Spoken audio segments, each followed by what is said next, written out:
under Texas law, the juveniles actually have a much, much higher level of protection against self-incrimination. So if an officer, if a juvenile is in custody of an officer, in custody, then any kind of questioning must occur after the juvenile has been warned by a judge or a magistrate, and that warning has to be on video and audio, right? And it's very clear, and that the juvenile must waive their rights. So I've gotten a number of cases where, they took a confession. It's like, I'm not really worried about it because they have other evidence. You don't need the confession, but this confession's no good. In Texas, I don't do a lot of juvenile work. Okay. Yeah.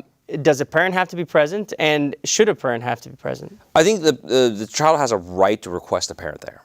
And I've actually worked on, when I was in the DA's office, I worked on a high-level murder case that basically involved that issue of, did this child request for their parents to be there? They did, and you continue the interrogation, well, it's game over. That interrogation's no good. So Texas actually provides very high levels of protection for juveniles. So this is one of the things I told you. Texas actually is pretty much pretty ahead of the curve on a lot of the stuff. Except when they get arrested at 17. Right. Right. Except for that one little thing. We're gonna be a little. We're ahead on the small stuff. We're behind on the big stuff. Yeah.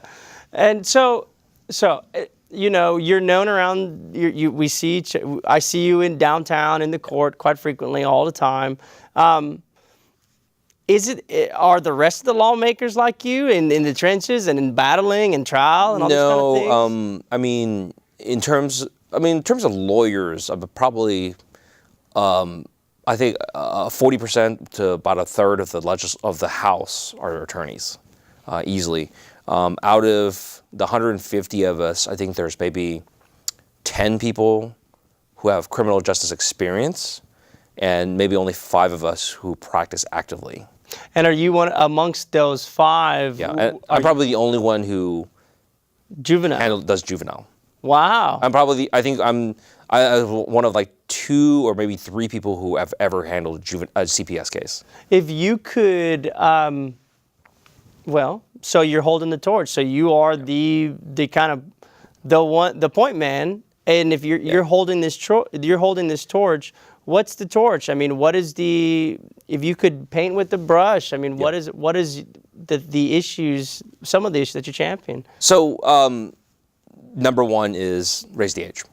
It's just, it will be the single biggest change to the criminal justice, juvenile justice world in this state for 50 years.